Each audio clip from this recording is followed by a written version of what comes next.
નમસ્કાર, India news ગુજરાતમાં આપની સાથે નિલેશ રાઠોડ। સમાચારની શરૂઆત કરીએ સુરતથી। તો સુરતમાં 300 કરોડની જમીન પચાવવાના કૌભાંડમાં બિલ્ડર વિનુ માલવિયાની ધરપકડ કરવામાં આવી છે। નવી શરતની જમીનને હેતુફેર કરવા માટે કલેક્ટરની પરવાનગીની જરૂર, પરંતુ કૌભાંડીઓએ કોઈને પણ ગણકાર્યા નહીં। પક્ષકારોની ગેરહાજરીમાં સમાધાન કર્યાનું કહીને કોર્ટમાંથી હુકમનામું મેળવી લેવાયું હતું। જૂની તારીખના એક જ સ્ટેમ્પ પેપરનો 2 વાર ઉપયોગ, જેના આધારે બોગસ દસ્તાવેજો પણ બનાવવામાં આવ્યા હતા। વેસુમાં આવેલી અંદાજિત 300 કરોડની કિંમત ધરાવતી જમીન પચાવી પાડવાના કારસો સામે આવ્યો છે, જેમાં બોગસ સાટાખટ્ટો અને એક જ સ્ટેમ્પ પેપરનો 2 વાર ઉપયોગ તેમજ બોગસ લખાણને ન્યાયિક પ્રક્રિયામાં કોર્ટમાં ઓરિજિનલ તરીકે રજૂ કરાયું હતું। કોર્ટને પણ ગેરમાર્ગે દોરનારા જમીન કૌભાંડી વિનુ માલવિયા અને તેના ભાગીદાર પ્રફુલ્લ પટેલ સામે ગુનો દાખલ કરાયો છે। વેસુ પોલીસ મથકમાં આ ગુનો નોંધાયો છે। સમગ્ર કેસની તપાસ ઇકોસેલ દ્વારા હાથ ધરવામાં આવી છે। ઇકોસેલ દ્વારા વિનુ માલવિયાની ધરપકડ કરાઈ છે। વેસુની બિનખેતીની જમીન ભાગીદારી પેઢી શ્રી સોમ રિયાલિટીના નામે આવેલ છે, જ્યાં જગ્યાના માલિક રાજેશકુમાર સુભાષચંદ્ર પટેલ, જેની જમીનનો બોગસ દસ્તાવેજ બનાવીને પચાવી પાડવાનો પ્રયાસ કરવામાં આવ્યો હતો। જમીન માલિકોએ ફાઇનલ પ્લોટ નંબર 11 પેટે 30.66 કરોડ, પ્લોટ નંબર 13માં 3 કરોડ 51 લાખનો અવેજ સ્વીકારી શ્રી સોમ રિયાલિટીના ભાગીદારની તરફેણમાં દસ્તાવેજ કરી આપ્યો હતો।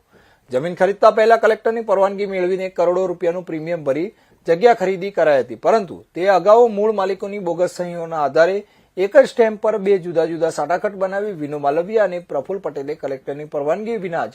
નવી શરતની જમીન ખરીદી કરી શકતા ન હતા, છતાં બોગસ સાટાખટો સિવિલ કોર્ટમાં સાચા તરીકે રજૂ કર્યા, જેનો ખોટી રીતે લાભ મેળવ્યા હોવાની ફરિયાદ નોંધાઈ હતી। આર્થિક ગુના નિવારણ શાખા ઇકોનોમિક ઓફેન્સિવ વિંગ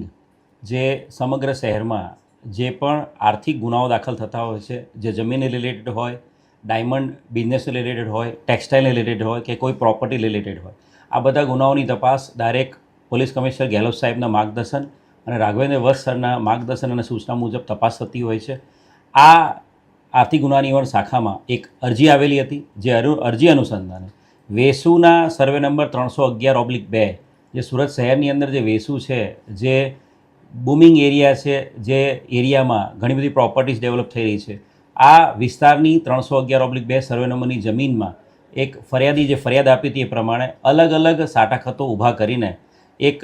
જાણીતો ગુનેગાર છે, ચીટર છે, વિનુ હરિભાઈ માલવિયા, એ અને એના સાગરીત પ્રફુલ્લ પટેલ, આ બંને જણાએ આ જમીન ઉપર કાવા દાવાઓ કરીને આ જમીનના જે મૂળ માલિક છે રાજેશ પટેલ, એની પાસેથી એક્સટોર્શન કરી શકાય અને એની પાસેથી પૈસા મેળવી શકાય એ હેતુથી આ જમીનને વિવાદગ્રસ્ત કરી હતી। આ જે આરોપીઓ છે વિનુ માલવિયા અને પ્રફુલ્લ પટેલ, આ બંને જણાએ આ જે સર્વે નંબર 311/2ની જમીન જે છે એ જમીનની અંદર એક જ સ્ટેમ્પ પેપર નંબર, જે 5062 સ્ટેમ્પ પેપર નંબર એક જ નંબર ઉપર 2 અલગ અલગ તારીખોના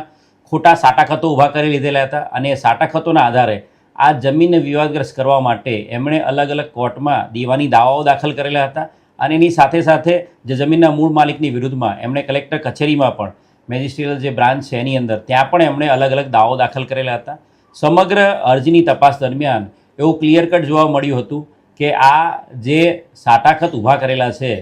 એક જ રેવન્યુ સ્ટેમ્પ નંબર ઉપર અલગ અલગ તારીખોના, મે મહિનાની 2001ની મે મહિનાની તારીખ અને 2001ની ઓગસ્ટ મહિનાની 2 અલગ અલગ મહિનાઓના અલગ અલગ તારીખોના એક જ રેવન્યુ સ્ટેમ્પ ઉપરના સાટાખતો આ જોતા ઉડીને આગે વળગી એવી હકીકત મળી હતી કે આ સાટાખતો છે એ ખોટા ઊભા કરવામાં આવ્યા છે, અને પાછળથી આ સાટાખતોનો ઉપયોગ આ જમીન છે ને વિવાદગ્રસ્ત બનાવવા માટે અને જમીનના મૂળ માલિક પાસેથી પૈસા પડાવવા માટે આખો આ સાટાખત ઊભા કરેલા હતા। ટોટલ જે તપાસ કરવામાં આવી એના આધારે આ જે આરોપીઓ છે વિનુ માલવિયા અને પ્રફુલ્લ પટેલ, બંને વિરુદ્ધમાં ખોટા દસ્તાવેજો તૈયાર કરવા અનુસંધાને 406, 420, 465,